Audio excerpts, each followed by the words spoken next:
नमस्कार दोस्तों, मैं अभिषेक स्वागत करता हूं आपके अपने परिवार इंटायर क्लासेस में। तो कैसे हैं आप सभी? हमें उम्मीद है आप अच्छे होंगे, स्वस्थ मस्त और अपनी तैयारी को लेके काफ़ी व्यस्त होंगे। तो आज है 16 दिसंबर 2025 और आज हम लोग जितने भी इम्पोर्टेंट करंट अफेयर्स हो सकते हैं उसको डिस्कस करेंगे। इससे पहले दिन की शुरुआत एक छोटे से कोट से करेंगे कि अगर रास्ता सुंदर हो तो कभी मत रुकना और अगर मंजिल सुंदर हो तो रास्ते की परवाह मत करना। यानी आपके पास यदि सभी सुख सुविधाएं उपलब्ध हैं तो कभी भी आप कंफर्ट जोन में मत रहिएगा। उसका भरपूर उपयोग करके अपने मंजिल की ओर आगे बढ़िएगा, क्योंकि मंजिल की आशा रखने वाले रास्तों में थक कर नहीं बैठा करते। चलते हम अपने आज के पहले क्वेश्चन की तरफ। आज का हमारा पहला क्वेश्चन होगा, अंतर्राष्ट्रीय इच्छामती दिवस कब मनाया जाता है?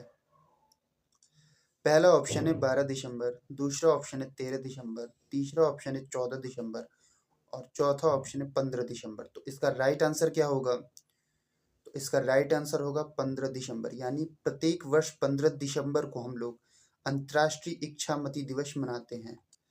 अब बाकी के भी ऑप्शन की बात की जाए तो 12 दिसंबर को हम लोग अंतर्राष्ट्रीय सार्वभौमिक स्वास्थ्य कवरेज दिवस मनाते हैं। उसी प्रकार 13 दिसंबर को हम लोग राष्ट्रीय अश्व दिवस मनाते हैं। 14 दिसंबर को हम लोग राष्ट्रीय ऊर्जा संरक्षण दिवस मनाते हैं, जो कि हमने आपको पिछली स्लाइडों में करवा दिया है।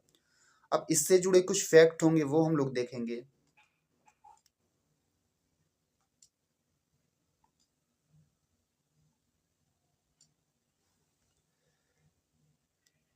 इच्छामती दिवस भारतीय सेना 1900। अब इसकी विशेषता बता रहे हैं इच्छामती दिवस की, कि भारतीय सेना जिसमें 12वीं बटालियन थी राज राइफल की, 1971 के युद्ध में इच्छामती नदी पर मिली विजय और बांग्लादेश की मुक्ति में योगदान को याद करता है। ये नदी है इच्छामती नदी, जिनको विजय प्राप्त की थी हमारी भारतीय सेना ने 1971 में और बांग्लादेश की मुक्ति में योगदान दिया था। इच्छामती दिवस भारतीय सेना 1971 के युद्ध में इच्छामती नदी पर मिली विजय और बांग्लादेश की मुक्ति में योगदान को याद करता है। तो ये एग्जाम के पर्पज से इम्पोर्टेंट क्वेश्चन हो सकता है। चलते हैं हम लोग अपने नेक्स्ट क्वेश्चन की तरफ आगे। नेक्स्ट क्वेश्चन है हम लोग का, हाल ही में केंद्रीय मंत्रिमंडल ने परमाणु ऊर्जा विधेयक को मंजूरी दी है, उसका शीर्षक क्या है? तो पहला ऑप्शन है शांति, दूसरा ऑप्शन है उन्नति, तीसरा ऑप्शन है प्रगति और चौथा ऑप्शन है शक्ति। तो इसका राइट आंसर क्या होगा? तो इसका राइट आंसर होगा शांति। यानी कि अभी हाल ही में हमारे केंद्रीय मंत्रिमंडल ने परमाणु ऊर्जा विधेयक को मंजूरी दी है, जिसका शीर्षक जो है वो शांति रखा गया है। अब इससे जुड़े कुछ फैक्ट होंगे वो हम लोग देखेंगे। केंद्रीय मंत्रिमंडल ने परमाणु ऊर्जा विधेयक 2025 को मंजूरी दे दी, जिसका शीर्षक शांति है। यानी sustainable harnessing of advancement of nuclear technology for India, ये परमाणु ऊर्जा विधेयक का शीर्षक का नाम है। फिर से एक बार रिपीट कर देते हैं, sustainable harnessing of advancement of nuclear technology for India. इस विधेयक का उद्देश्य भारत के परमाणु क्षेत्र के लिए एक एकीकृत और आधुनिक कानूनी संरचना तैयार करना है। यह विधेयक परमाणु ऊर्जा विकास को विनियमित करने वाले परमाणु ऊर्जा अधिनियम 1962 और परमाणु क्षति के लिए नागरिक दायित्व अधिनियम 2010 में संशोधन करना चाहता है। चलते हैं हम अपने नेक्स्ट क्वेश्चन की तरफ आगे। नेक्स्ट क्वेश्चन होगा हम लोग का, हाल ही में कौन पिसारोटी पीसीआई की पहली महिला अध्यक्ष बनी है? पहला ऑप्शन है संगीता बरुआ, दूसरा ऑप्शन है विजया किशोर रहाटकर, तीसरा ऑप्शन है एडवोकेट पी सती देवी और चौथा ऑप्शन है रेहाना रियाज चिश्ती। तो इसका राइट आंसर क्या होगा? तो इसका राइट आंसर होगा संगीता बरुआ। यानी संगीता बरुआ को अभी पिसारोटी पीसीआई की पहली महिला अध्यक्ष बनाया गया है। अब बाकी के ऑप्शन की बात की जाए तो विजया किशोर रहाटकर जो है, ये भारतीय महिला आयोग जो है उसकी अध्यक्ष हैं, भारतीय महिला आयोग।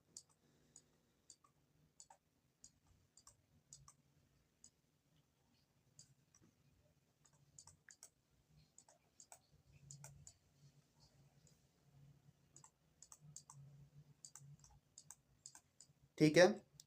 दूसरा है हमारा एडवोकेट पी सती देवी, तो ये केरला के महिला आयोग जो है उसकी अध्यक्ष हैं। और रेहाना रियाज चिश्ती जो हैं,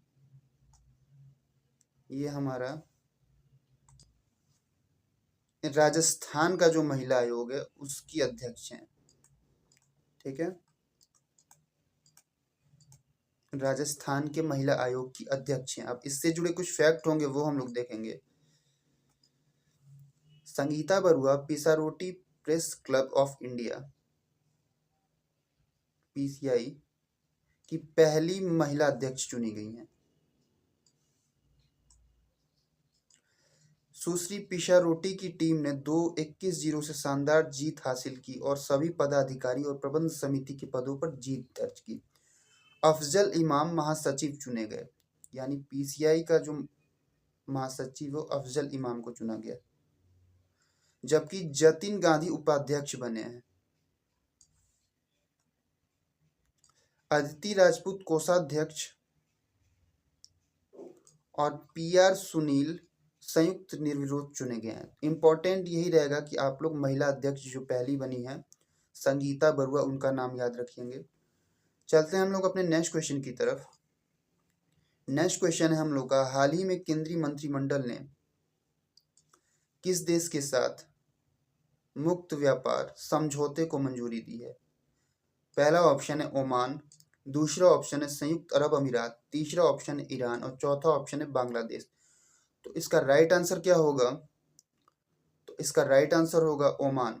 यानी अभी हाल ही में केंद्रीय मंत्रिमंडल ने ओमान के साथ व्यापार समझौता जो उसको मंजूरी दी है। ठीक है, अब ये व्यापार समझौता क्या होता है? तो दोनों देश के बीच एक समझौता होता है जिसमें जो प्रत्येक देशों से जो वस्तुएं जो आयात और निर्यात किए जाते हैं उसमें कुछ छूट दी जाती है। ठीक है, ताकि दोनों देशों का जो व्यापार है फले फूले। अब ओमान की बात की जाए तो ओमान जो है ये गल्फ कंट्री है। ठीक है, खाड़ी देश है, अरब देश जिसको बोला जाता है, जिसकी राजधानी है मस्कट।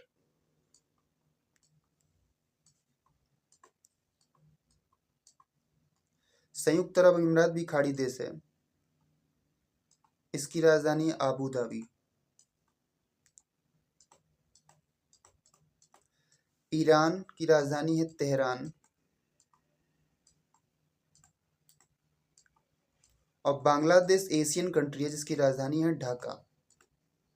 ठीक है, अब बात की जाए एक और फ्री ट्रेड एग्रीमेंट की, तो अभी भारत और यूरोपियन यूनियन के बीच फ्री ट्रेड एग्रीमेंट को लेकर चर्चा हो रही है। ठीक है, उसको भी आप लोग याद रख सकते हैं। अब इससे जुड़े कुछ फैक्ट होंगे वो हम लोग देखेंगे। केंद्रीय मंत्रिमंडल ने भारत और ओमान के बीच मुक्त व्यापार समझौते यानी फ्री ट्रेड एग्रीमेंट को मंजूरी दे दी है, जिससे आर्थिक संबंध और मजबूत होंगे। व्यापक आर्थिक साझेदारी समझौता सीईपीए की मंजूरी प्रधानमंत्री की जॉर्डन, इथोपिया और ओमान की आगामी यात्रा के साथ हुई। यानी अभी हाल ही में हमारे मोदी जी जो हैं वो 3 देशों की राजकीय यात्रा पर गए हैं, जॉर्डन, इथोपिया और ओमान। इस समझौते को ओमान की संसद के निचले सदन ने भी मंजूरी दे दी। यानी संसद जो वहाँ की होती है, निचला सदन ओमान की, यहाँ से भी उसको मंजूरी मिल चुकी है। फ्री ट्रेड एग्रीमेंट जो समझौता हुआ है। चलते हैं हम अपने नेक्स्ट क्वेश्चन की तरफ आगे। हाल ही में किसने 68वीं राष्ट्रीय शूटिंग चैंपियनशिप में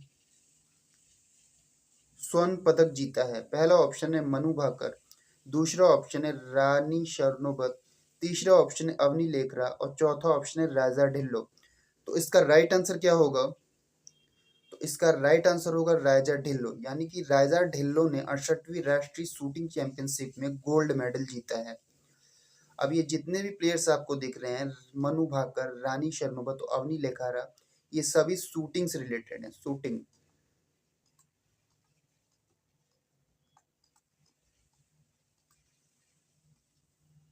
अब इससे जुड़े कुछ फैक्ट होंगे वो हम लोग देखेंगे। ओलंपियन राजा ढिल्लों ने तुगलकाबाद के करनी सिंह शूटिंग रेंज में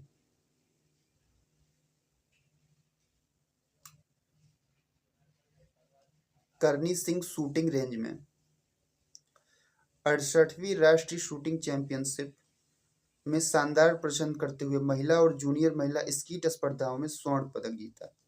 महिला स्कीट फाइनल में राजा ने 56 का स्कोर बनाकर स्वर्ण पदक अपने नाम किया। यानी इसका स्कोर देखा जाए तो 56 स्कोर इन्होंने प्राप्त किया है और गोल्ड मेडल जीता है 68वीं राष्ट्रीय शूटिंग चैंपियनशिप में। चलते हैं हम अपने नेक्स्ट क्वेश्चन की तरफ। नेक्स्ट क्वेश्चन होगा हम लोग का, हाल ही में किस देश ने WSF स्क्वैश विश्व कप 2025 जीता है?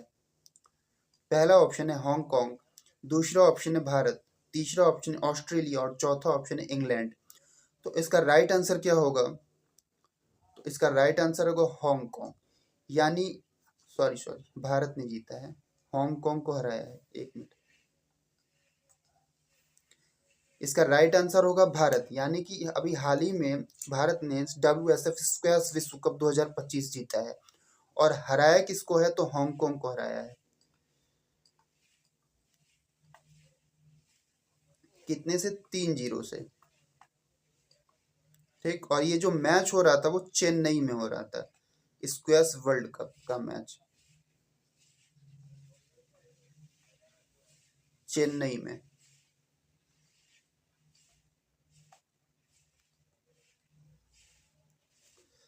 अब इससे जुड़े कुछ फैक्ट होंगे वो हम लोग देखेंगे।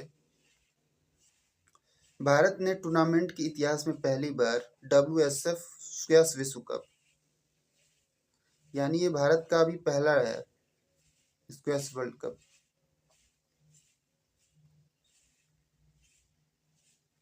और ये एशिया में ऐसा करने वाला पहला देश और विश्व में ऐसा चौथा देश है जिसने ये स्क्वैश वर्ल्ड कप जीता है। फाइनल में भारत ने चेन्नई की एक्सप्रेस एवेन्यू मॉल में, कहाँ पे? चेन्नई के एक्सप्रेस एवेन्यू मॉल में शीर्ष वरीयता प्राप्त हांगकांग को 3-0 से हराकर जीत हासिल की।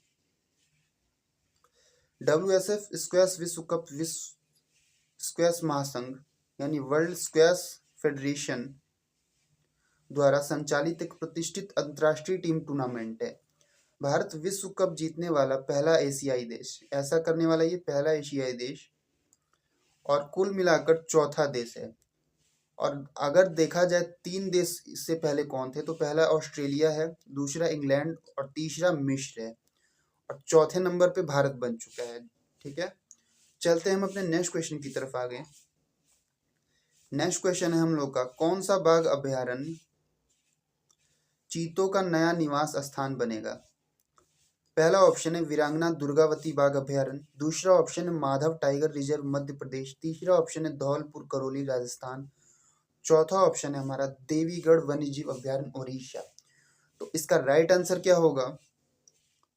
इसका राइट आंसर होगा वीरांगना दुर्गावती बाघ अभयारण्य में चीतों को लाके बसाया जाएगा। ठीक है, ये इनका नया निवास स्थान होगा। सबसे पहले बात की जाए तो इनको कूनो राष्ट्रीय उद्यान में बसाया गया था जो मध्य प्रदेश में है। अब इससे जुड़े कुछ फैक्ट होंगे वो हम लोग देखेंगे।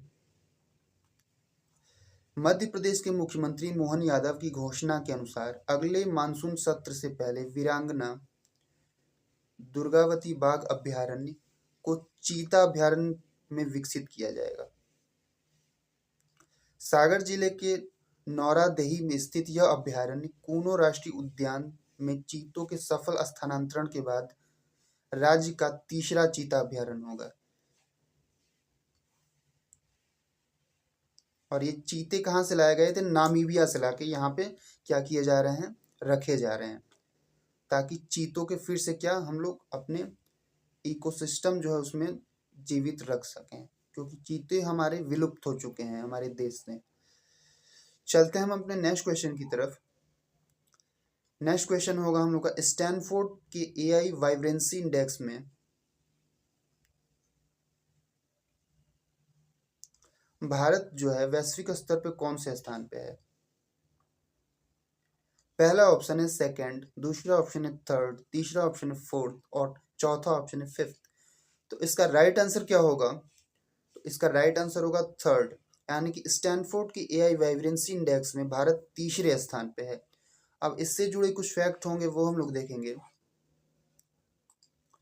कि भारत ने कृत्रिम बुद्धिमत्ता यानी आर्टिफिशियल इंटेलिजेंस के क्षेत्र में अमेरिका और चीन के बाद वैश्विक स्तर पर तीसरा स्थान प्राप्त करके एक महत्वपूर्ण उपलब्धि हासिल की है।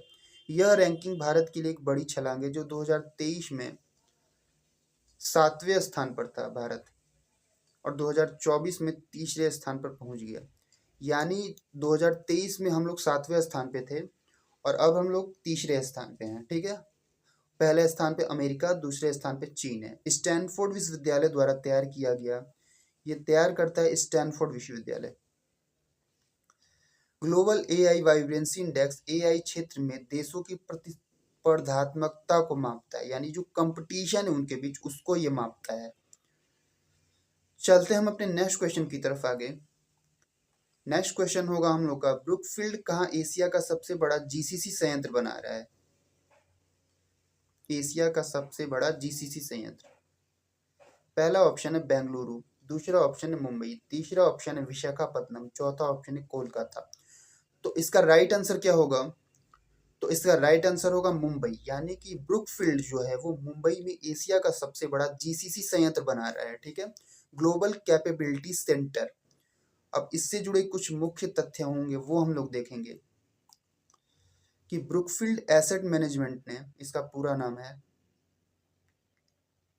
मुंबई की पवई में, कहाँ पे? पवई में एशिया का सबसे बड़ा ग्लोबल कैपेबिलिटी सेंटर यानी जीसीसी विकसित करने के लिए $1 अरब के निवेश की घोषणा की है। यह परियोजना 20 लाख वर्ग फुट में फैली होगी और एक बहुराष्ट्रीय बैंक को 20 वर्ष के दीर्घकालिक समझौते के अंतर्गत सेवाएं प्रदान करेगी। यह परियोजना एमएमआरडीए और ब्रुकफील्ड के नेतृत्व वाले उद्यम के बीच हुए समझौते के अंतर्गत बनाई जा रही है। तो ये रहा हमारा ग्लोबल कैपेबिलिटी सेंटर जो ब्रुकफील्ड एसेट मैनेजमेंट बनाने जा रही है मुंबई के पवई में। अब चलते हैं हम लोग नेक्स्ट क्वेश्चन और आज के लास्ट क्वेश्चन की तरफ। केंद्रीय मंत्रिमंडल ने कब भारत की पहली डिजिटल जनगणना को मंजूरी दे दी है?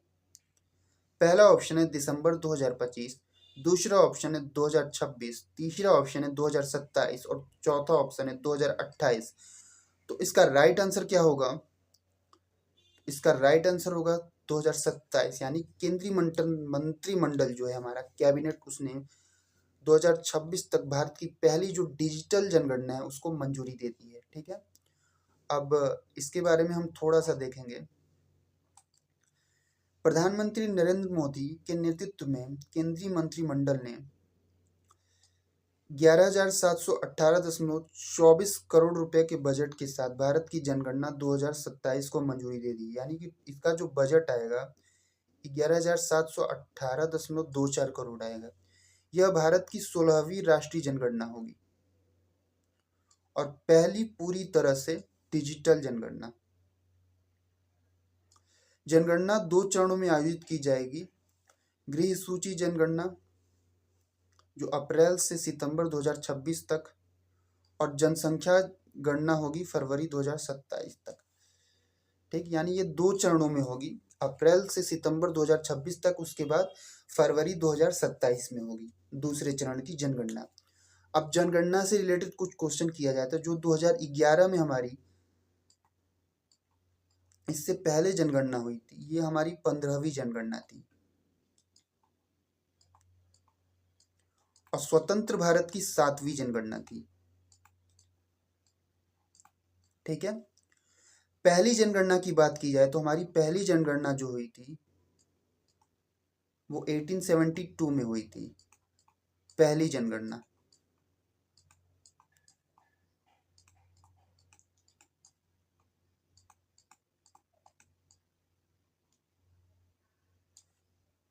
और वायसराय कौन था? Lord Mayo. लॉर्ड मेयो उस टाइम क्या था, वॉइस रॉय था। और नियमित जनगणना की बात की जाए, यानी कि 10-10 साल पे जो जनगणना होती, तो पहली नियमित जनगणना जो हुई थी वो 1881 में हुई थी, लॉर्ड मेयो के टाइम पे।